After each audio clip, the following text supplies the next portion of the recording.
حسین امام مولاي مولاي يا حسين امام مولاي مولاي. بسم اللہ الرحمن الرحیم. السلام علیکم بچوں. آج اس سلسلے کی یہ آخری کلاس ہے. پہلی کلاس میں ہم لوگوں نے بتایا تھا کہ جب ہم کسی کو چاہتے ہیں، مطلب ہمارا دل چاہتا ہے جتنا ہو سکے ان کے ساتھ اپنا وقت گزاریں. ہمیں اچھا نہیں لگتا کہ ان کی پریشانی اور تکلیف دیکھیں. دل چاہتا ہے ہمیشہ وہ لوگ ہنسیں اور خوش رہیں. مگر بچوں، ہم لوگ جو خدا کو چاہتے ہیں اسے کیسے خوش کر سکتے ہیں؟ رسول خدا کے زمانے میں بعض لوگ ایسے تھے جو کہتے تھے ہم خدا کو چاہتے ہیں مگر رسول خدا کی بات نہیں مانتے تھے. خدا نے آیت نازل کی کہ اگر تم کہتے ہو کہ اللہ کو چاہتے ہو تو پیغمبر کی بات مانو. اس طرح سے خدا بھی تم کو چاہے گا اور تمہارے گناہوں کو معاف کرے گا. کس طرح سے؟ دیکھیے، جب ہم خدا کو خوش کرنے کے لیے رسول کی بات سنیں گے تو وہ ہمیں سکھائیں گے کہ کس طرح سے وہ سارے اچھے کام کریں جسے خدا چاہتا ہے. ایک اور آسان راستہ ہے جس سے خدا ہمیں چاہے گا. بچوں، ہم لوگ جب کسی کو چاہتے ہیں تو کوشش کرتے ہیں اس کی طرح بنے. آپ لوگوں نے بہت سارے سپر ہیروز کے کھلونے، پین، کاپی یا شرٹ اور کپ تو دیکھی ہوگی. کیونکہ بچے سپر ہیروز کو چاہتے ہیں تو کوشش کرتے ہیں وہ لوگوں کی طرح بنے اور وہ چیزیں یوز کریں جس میں ان لوگوں کی فوٹو ہو. اگر ہم اہل بیت کو چاہیں گے تو کوشش کریں گے ان کی طرح اپنا ہر کام کریں. خدا تو اماموں کو ان کی اچھی باتوں کی وجہ سے بہت چاہتا ہے. اسی لیے جب دیکھے گا ہم ان کی طرح بننے کی کوشش کر رہے ہیں، ان کو چاہتے ہیں، تو پھر خدا بھی ہمیں اور زیادہ چاہنے لگے گا. اسی لیے پیغمبر نے فرمایا ہے احب اللہ من احب حسینہ. خدا اسے چاہتا ہے جو امام حسین علیہ السلام کو چاہتا ہے.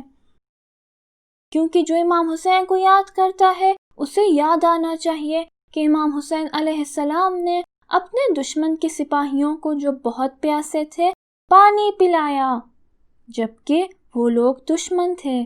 اس طرح سے وہ امام حسین سے نیکی کرنا سیکھے گا. جو کربلا کی داستان سنے گا اسے پتہ چلے گا امام حسین نے جنگ شروع نہیں کی تھی جبکہ ان کو پتا تھا کہ دشمن کا لشکر بڑھتا جا رہا ہے. امام سے خود کو کنٹرول کرنا سیکھے گا. امام نے نماز پڑھنے کے لیے اور خدا سے باتیں کرنے لیے ایک رات کا ٹائم مانگا تاکہ بتائیں وہ چاہتے ہیں پاک اور پاکیزہ خدا سے ملاقات کریں. عاشور کی رات کچھ اچھے لوگ جو دشمن کے لشکر میں تھے ان کو سمجھ میں آ گیا تھا کہ امام حسین کی مدد کرنی چاہیے، اس لیے وہ امام کے ساتھ ہو گئے تھے. جنرل ہر کی توبہ تو آپ کو یاد ہے نا؟ امام نے شب عاشور اپنے ساتھیوں کو اجازت دی کہ چلے جائیں مگر وہ امام کے ساتھ رکے رہے تاکہ سب کو بتائیں کس طرح سے اپنی ذمہ داری کو پورا کر کے خدا پر توکل اور بھروسہ کرنا چاہیے. کربلا میں جتنی بھی زیادہ سختیاں تھیں مگر کربلا والوں نے ان سختیوں کے مقابلے میں سر نہیں جھکایا، اسی لیے صبر کا بہترین اگزامپل بنے. اگر انصاف کی بات ہے تو کربلا میں ہم دیکھتے ہیں کہ امام اپنے اصحاب میں کوئی فرق نہیں رکھتے، چاہے امام کی فیملی میں سے ہو یا گھر کا نوکر اور غلام ہو، بچہ ہو یا بوڑھا ہو، امام سب کو برابر سے چاہتے ہیں.